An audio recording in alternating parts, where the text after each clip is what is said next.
Okay, food, shelter, and clothing. Old adage is that the three basic needs for living: the food, the shelter, the clothing.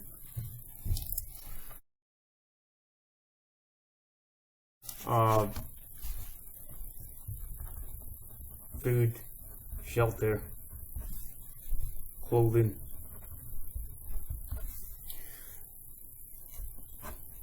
Quick diagram of house. Okay, this is your defending wall. And you have coronavirus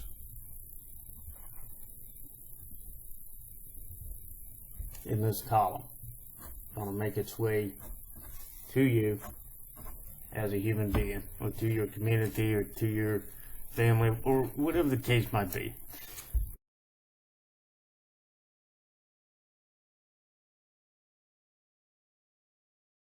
Okay, so starting with food, of course you want to make sure that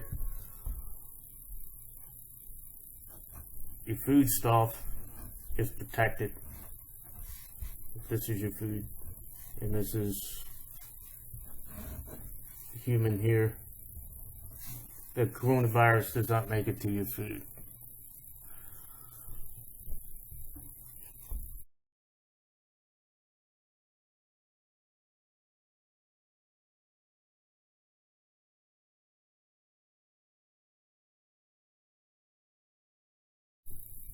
Sometimes certain types of foods are tougher to be penetrated by germs, especially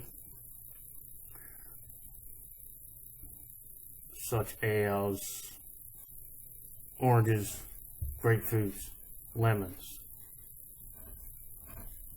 simply because the peels are thick. Same concept.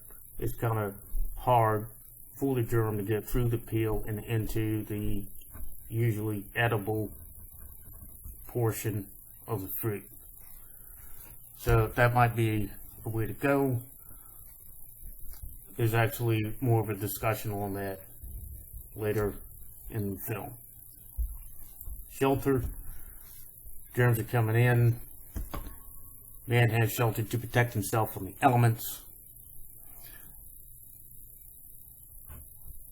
It is to some degree common sense that inside of the house should already be clean and purged of any kind of virus, as if you have this strong defense here, if viruses are already on the inside, then the strong defense has basically been worked around.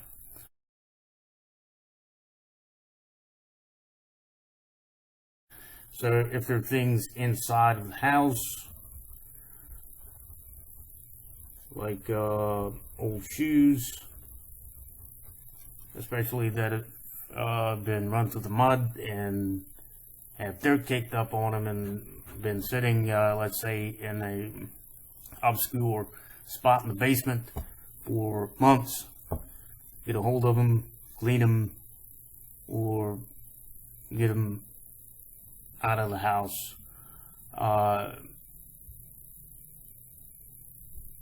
Any possible, I know that sounds very tough to do, but any possible carrier of the virus, when I say carrier, I mean things like a thick coat that might have brushed up against some people that had the virus or been ill. So you've got this thick coat there, you didn't wash it, you brought it in to the house, and you kind of hung it on the back of a chair, and you've got children running around in the same area. Okay, so you may want to consider moving the coat, washing it, letting it sit out, etc., to reduce germs on it. Clothing in general, as a matter of fact, we just discussed this. Clothing could be your first line of defense. Let's say here's your arm, here's your hand, here's a layer of clothing around it. Your germ, a germ makes contact with the clothing before it makes contact with the arm. At the same time, those germs are sitting on that clothing, and when others make contact with that clothing, including yourself, then those germs could come off the clothing and onto that contacted matter.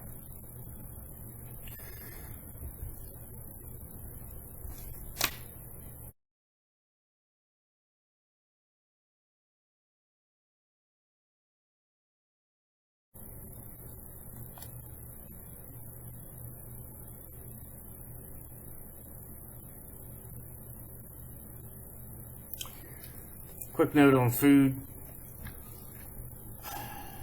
If you're going to rinse your food down, then of course it's wise to rinse it down with water that you're certain is not contaminated or looks like it's going to have some kind of virus in it.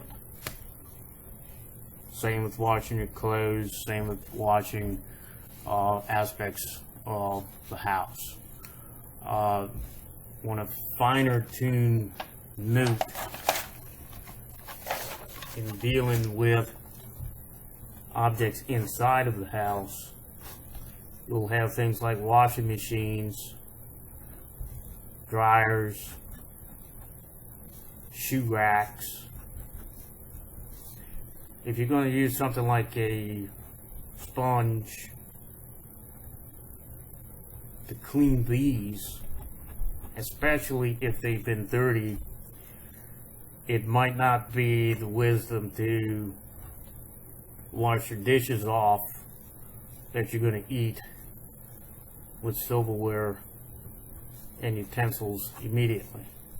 Just using the same sponge, going from the sponge used to clean these objects down and jumping right over to washing your fork down.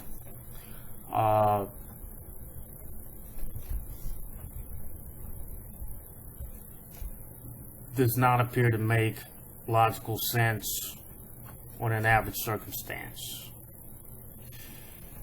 It might sound like a no-brainer, however, folks will maybe unknowingly do things like that every 15 or 20 minutes and not even think about it. Given the circumstances of coronavirus being prevalent, paying attention to details like that, of course, could assist your health.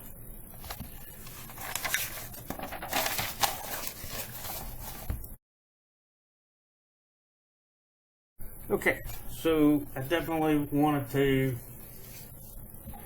have a discussion about suspicious activities. This is going to take a little bit more space to get this straightened out.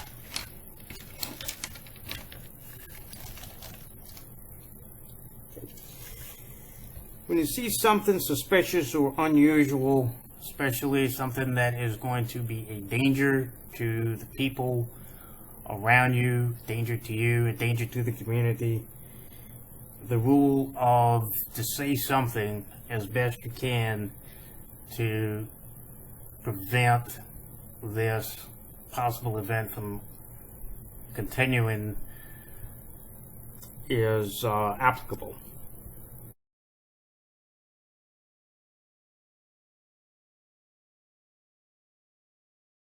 If you see suspicious activity, generally speaking, you dial 911.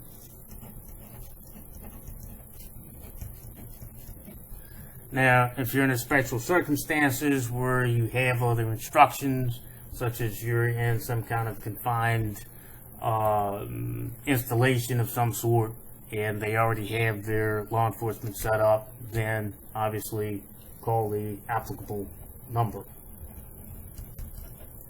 Okay. There are three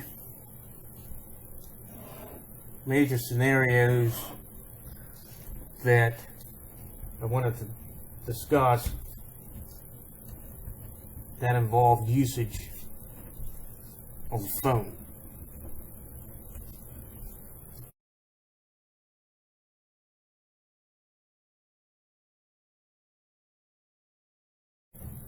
Okay.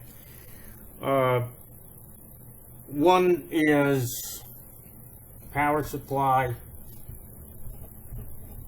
and water supply.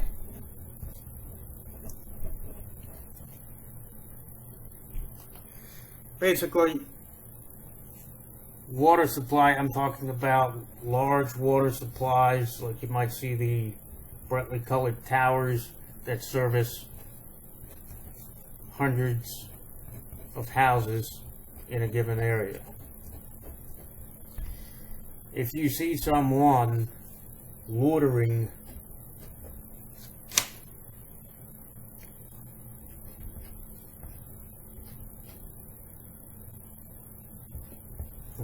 Mr. Question Mark loitering around the water supply or something near to it, which could affect your local community, you need to dial 911 or applicable number. I'm going to give you a more detailed or illustrated scenario. Let's say it's 8:30 in the morning, you went out for a weekend jog, as you have been for years. You know everyone in the neighborhood or your local town is comprised of your grandkids, nieces, and nephews, and suddenly you see an individual loitering around the town water supply for unusual lengths of time. It's someone that you've never seen before. He's a stranger. The person is not a government employee, not employed by the water facility. The person looks like they're about to do something dangerous or endanger the region, but they're trying to keep their actions hidden from ordinary view. You're jogging by, you see the person, make a mental note of it. Maybe you did have your cell phone with you or you didn't. Again, highly recommend it. Make that phone call, let the authorities know what you saw. It can help reduce possible incidents of spreading dangerous germs. Okay. So scenario 2,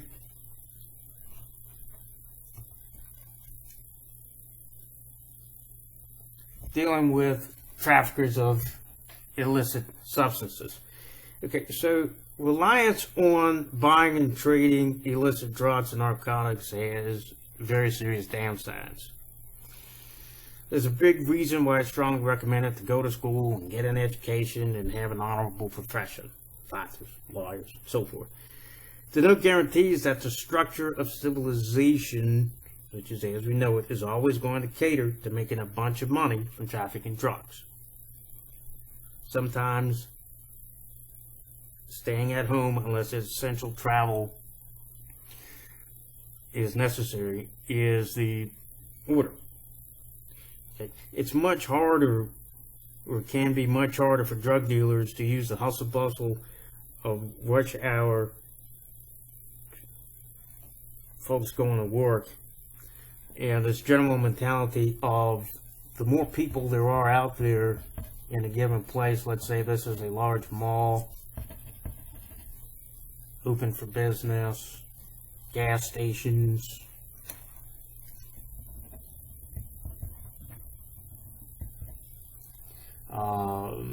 movie theaters,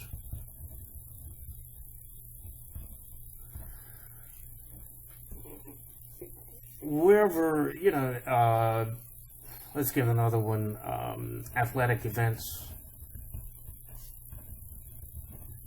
Okay, So you got lots and lots of people there, hundreds of people, thousands of people, your workplace. So you got your drug dealer in his little scoot. Okay, he's trying to distribute drugs.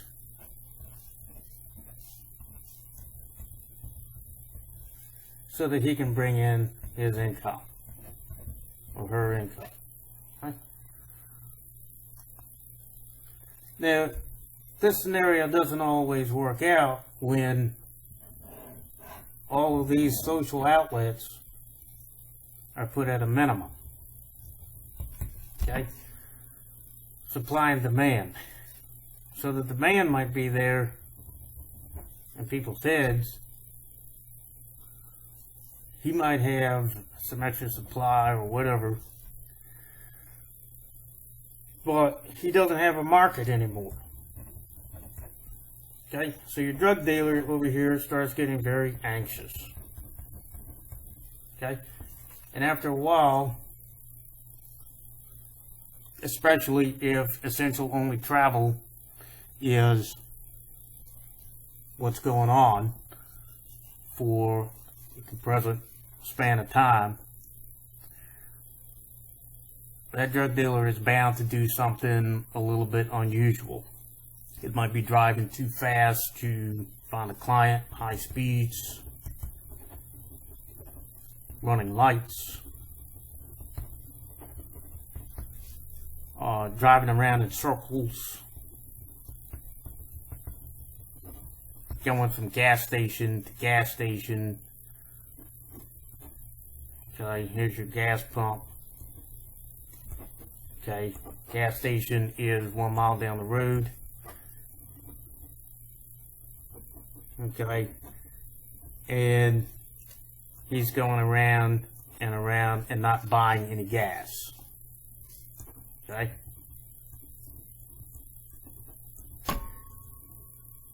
those people need to be reported.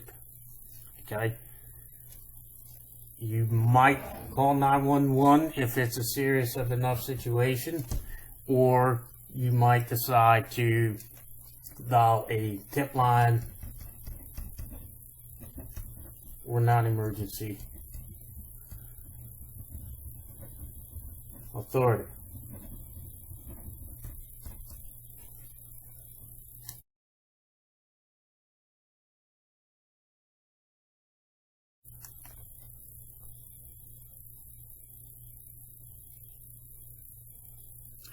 Okay, generally speaking, be vigilant to the right amount every now and then, especially when you're asked to stay at the house for over a week. Look out your house windows and make sure there's nothing unusual going on.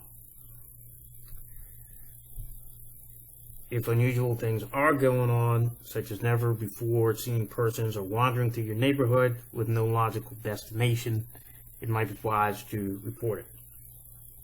Making phone calls to the right people to reduce the totality of the coronavirus pandemic problem. There's certain situations that could amplify the coronavirus pandemic. Okay. If you come across water that smells bad or it's off color, you should report it maybe to your local sanitation or community leaders. If you come across some food that's suddenly making you or someone else sick, you want to let the right people know that. And the other scenario, which is scenario 3, has to do with animals on the road.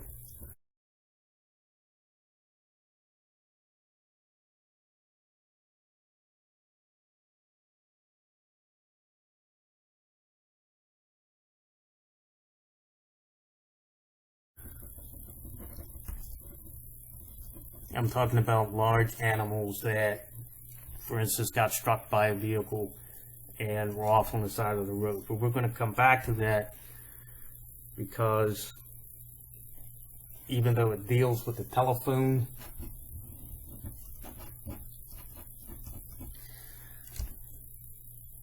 it might not deal so much with suspicious activity. So scenario 1 and 2 these are our suspicious activities.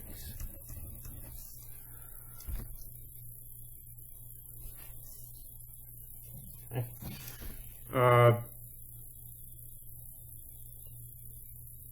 Let me go ahead and give you a scenario about the animals on the road.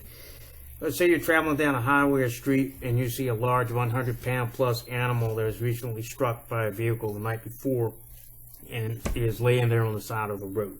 Okay, so here's the road, here's your highway. Okay, you got your cars traveling.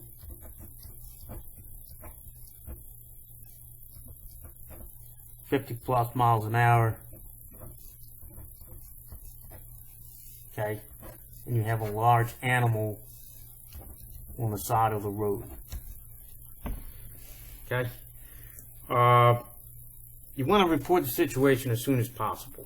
Okay, if the proper authorities are not available because you're short-staffed due to the coronavirus, call another authority and ask for help or guidance to get the removal and disposal done, and explain the circumstances to them, as in why you call.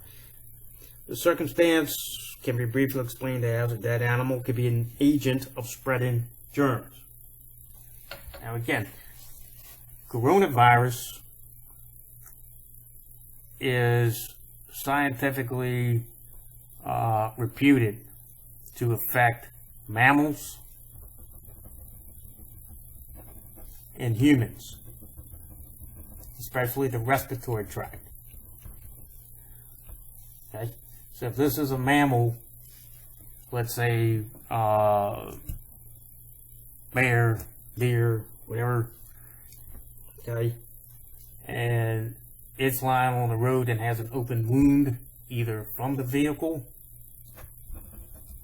or because, let's say, it passed and birds of prey that feed off of dead animals came and opened the wound. Okay, so you have your wound here, and your wounds could be letting out some kind of virus. Now, whether it be coronavirus per se or some other virus, it might not even make any difference. If the birds that come in have coronavirus and they're feeding and other animals are feeding off of it, you have a big merry-go-round here in the animal kingdom where coronavirus is being spread, and then eventually when they make contact with humans somewhere down the line, coronavirus is being spread to humans. Okay, so that's basically the quick version of why you want to get rid of these dead animals as soon as possible. You don't want to have those germs in the air.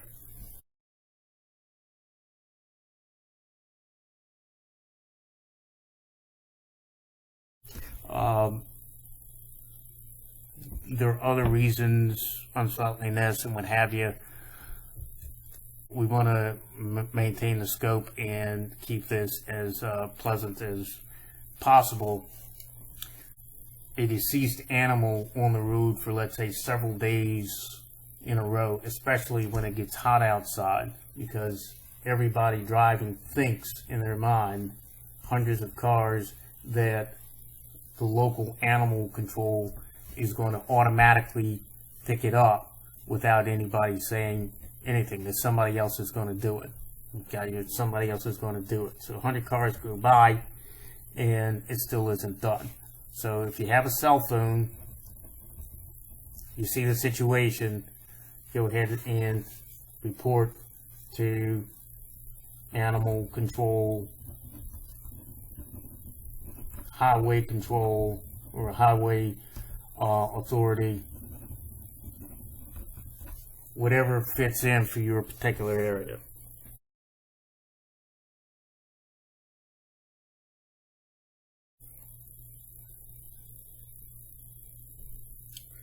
Alright, so list animals: deer, caribou, moose, bears, foxes, wolves, escaped farm animals, cows, lamb, goats, all of those. If you see them on the side of the road, take care of it.